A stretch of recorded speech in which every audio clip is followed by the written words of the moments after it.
Hello mes Pams! Aujourd'hui, on va parler des étiquettes. Et si tu me découvres aujourd'hui, bienvenue, je m'appelle Élise et je suis coach en énergie positive. Concrètement, j'aide les femmes hypersensibles à prendre confiance en elles pour trouver leur bonheur et se sentir bien dans leur vie sans perdre une minute. Donc aujourd'hui, pourquoi je voulais vous parler des étiquettes? Parce qu'on en entend beaucoup parler, dans l'hypersensibilité notamment. On se demande toujours si être hypersensible c'est une étiquette, si c'est une bonne chose, etc. Et vraiment, il fallait que j'en parle parce que je vois beaucoup trop ça tourner. En fait, les étiquettes, c'est quoi? Ça va être un adjectif ou un attribut que tu donnes pour te décrire. Finalement, tu essayes de te donner une personnalité ou de montrer qui tu es en faisant un assemblage de différents mots, de différents adjectifs sur lesquels tu vas pouvoir t'identifier, tout simplement. Mais pourquoi c'est un problème? C'est parce que les étiquettes, ça peut très rapidement t'enfermer dans un personnage qui n'est pas forcément toi. Parce que ces étiquettes, ça dépend de où elles viennent. Est-ce qu'elles viennent de toi? De vraiment ce que tu ressens, de ce que tu es vraiment, ou est-ce qu'elles viennent des autres, de ce qu'on t'a appris, de ce qu'on t'a répété? Est-ce qu'elles sont fondées ou est-ce qu'elles sont infondées? Et en fait, c'est vraiment là que ça peut devenir très pernicieux parce que du coup, ça va te créer ce qui va vraiment t'embêter au quotidien, c'est des croyances limitantes. Donc en fait, les étiquettes, elles sont pas forcément bonnes ou mauvaises, ça dépend comment elles vont être utilisées. Parce qu'en fait, ce que ça provoque, c'est que ces étiquettes-là, si elles ne sont pas vraiment toi, si elles ne te portent pas, si elles ne sont pas fertiles, ça va créer des doutes, ça va créer des peurs, ça va créer des excuses parfois, ça va t'empêcher d'avancer et ça va t'empêcher d'avoir une vie qui te correspond. Parfois, ça va te rendre triste, ça va te faire sentir pas à ta place. Et c'est pour ça que ce truc d'étiquette, ça paraît pas grand-chose, mais c'est très important de le clarifier. En fait, la différence entre est-ce qu'une étiquette c'est bon ou mauvais, ça va être comment toi tu vas décider de l'utiliser.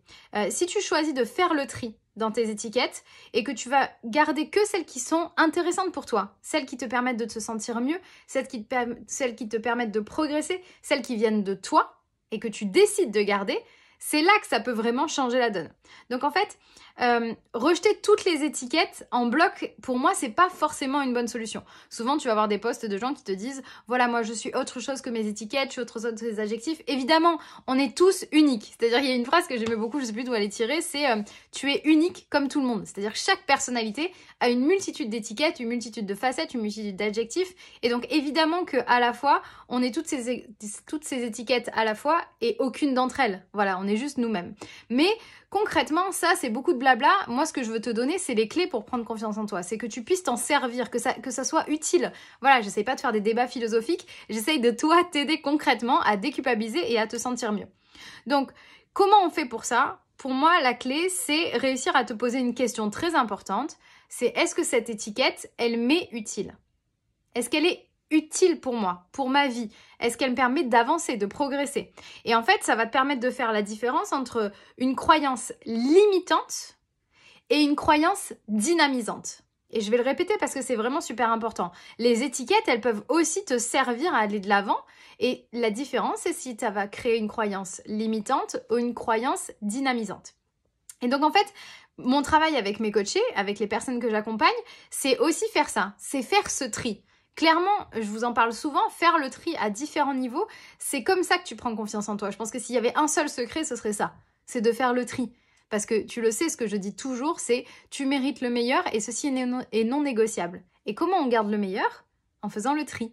Et donc pour faire le tri, qu'est-ce qu'on fait? C'est qu'on enlève toutes les étiquettes qui sont plombantes, qui sont un poids, qui te servent à rien, qui t'empêchent d'avancer, qui te rendent triste. Donc ça peut être les étiquettes du genre « je suis fragile »,« je suis faible », d'accord, je suis une pleurnicharde, je suis inintéressante, je ne fais jamais les bonnes rencontres, je ne suis pas bien entourée. Toutes ces étiquettes que tu te donnes, et Dieu sait qu'elles ont une multitude de provenances, une multitude de sources. Des fois, ça va être par expérience. Et d'ailleurs, des fois, tu as des étiquettes qui sont plombantes, qui sont négatives, mais quand tu me l'expliques, je sais pourquoi tu les penses. Par rapport à ce que tu as vécu, tu as souvent une raison fondée de les avoir. Mais la question, c'est pas est-ce que c'est justifié que t'aies pensé ça un jour, c'est est-ce que là, ici, maintenant, et pour ta vie de demain, et pour ta confiance en toi, ça te sert à quelque chose?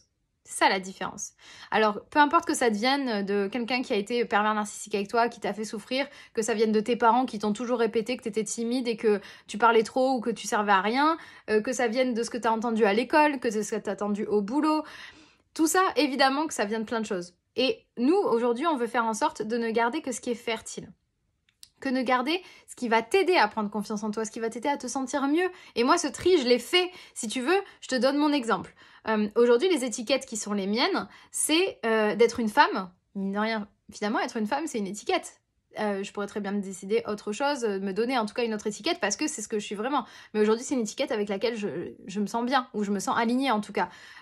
C'est une étiquette à laquelle je m'identifie. Il y a l'étiquette hypersensible ou ultra sensible, et c'est toujours pareil. Attention, est-ce que ton étiquette, c'est une excuse ?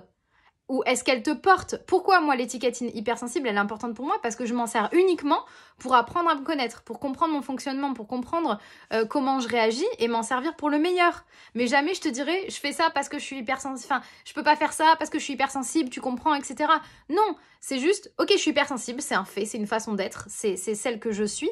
Et du coup comment je m'en sers, comment je l'étudie et comment je rends ça dynamisant pour moi. Justement comment je m'en sers pour être la femme que je veux être, pour avoir la vie que je veux être. Et ça marche aussi en me disant que je suis une femme positive. Ça me porte, c'est une étiquette que je me donne. Et forcément, c'est des étiquettes qui vont te faire du bien, qui vont te donner des croyances avec lesquelles tu te sens bien. Je vais te donner un exemple parce que pour moi, c'est hyper important. Les étiquettes, des fois, tu veux les rejeter en bloc. Tu te dis, oui, non, mais moi, je veux pas qu'on dise que je suis hypersensible ou je suis pas comme ci ou je suis pas comme ça parce que ça m'enferme. Attention, la différence, c'est qu'est-ce qui t'enferme parce que forcément, ça te donne des excuses, ça alimente tes peurs et ça t'empêche d'avancer.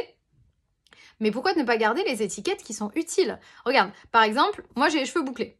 Donc ok, j'ai des boucles, j'ai les cheveux bouclés, c'est un fait. C'est neutre comme truc, mais ça reste une étiquette. Ça reste l'étiquette de Élise, elle a les cheveux bouclés. Mais c'est ma nature de cheveux. De la même façon qu'être hypersensible, c'est ma nature. Et je vais pas m'en servir comme une excuse, je vais m'en servir pour avancer, pour progresser. Tu te doutes bien que du coup pour moi c'est beaucoup plus pertinent de savoir que ma nature de cheveux c'est des cheveux bouclés et donc de pouvoir aller comprendre comment ça fonctionne les cheveux bouclés, comment en prendre soin, comment m'en servir, comment voilà, vraiment être une nana avec des cheveux bouclés, ça veut dire aussi un certain fonctionnement. Tu n'utilises pas forcément les mêmes produits, tu les brosses pas pareil, tu les nourris pas pareil, etc. Et je pense que ça aurait été con de ma part de dire non mais moi j'ai pas les cheveux bouclés, je veux les shampoings normaux parce que comme ça il n'y a pas d'étiquette, etc.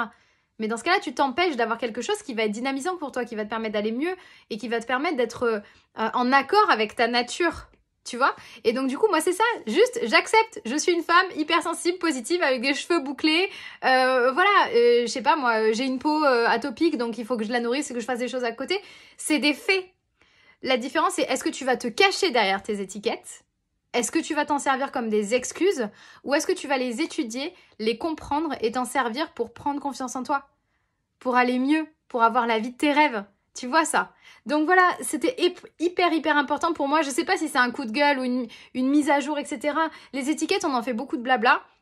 Moi, je veux pas te dire est-ce que les étiquettes c'est bon, c'est pas bon. Je pense qu'il y a toujours des étiquettes dans la vie. La vraie question, c'est comment toi, tu vas décider de t'en servir et pourquoi tu vas t'en servir. Donc voilà.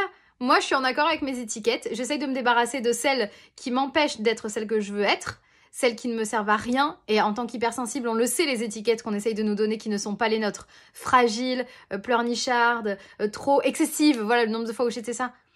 Mais en fait, ça, c'est des étiquettes qui ne me correspondent pas. C'est pas des étiquettes qui me portent, qui me font aller de l'avant. Mais par contre, tu gardes les étiquettes qui te vont. Mon hypersensibilité, c'est une bonne étiquette parce que c'est une étiquette qui me permet de me comprendre, qui me permet d'être alignée avec moi-même, qui me permet de faire des choix qui me correspondent, d'avoir une vie dans laquelle je me sens bien et qui n'est pas la vie des autres, qui n'est pas la vie des gens qui ne sont pas comme moi, qui ne vivent pas les choses comme moi. Donc, fais le tri dans tes étiquettes et si tu as toi aussi ce problème d'étiquette, ce problème de confiance en toi, que tu te dis voilà, je veux faire le tri, mais comment on fait le tri? Ben, c'est pas évident, je sais à quel point c'est difficile et donc c'est pour ça que je te propose de t'accompagner si tu veux qu'on travaille ensemble, main dans la main, que tu es une femme toi aussi hypersensible, positive et que tu veux plus perdre de temps, que tu en as marre de te dire que tu as une vie qui est pas la tienne, que tu veux trouver ta place et que tu veux te sentir bien. Ben, tu cliques sur le lien dans ma bio, il y a toute une page coaching qui va t'aider à comprendre, qui va te donner les clés pour savoir si on peut travailler ensemble et si vraiment, ben, tu sens que je suis la bonne personne pour ça. C'est très simple, tu remplis le formulaire et s'il me reste de la place, on pourra travailler ensemble. Attention, en ce moment, il me reste de la place que pour 2 personnes et je vais pouvoir t'aider à faire le tri dans ces étiquettes, à ne garder que le meilleur pour que toi aussi, tu aies la vie de tes rêves. J'espère que cette vidéo vous a fait du bien. N'hésite pas à la partager à tous ceux qui sont noyés dans ces étiquettes et qui savent pas faire le tri et qui ont besoin de savoir qui ils sont en ne gardant que le meilleur et arrêtez d'avoir des étiquettes qui viennent des autres pour n'avoir que les étiquettes qui vous correspondent, qui sont dynamisantes et positives. Quant à moi, je vous retrouve très bientôt pour de nouvelles vidéos. N'oubliez pas, be pumps, be positive et be yourself. Faites le plein d'énergie positive et en attendant, je vous fais plein de gros bisous. Pam kiss!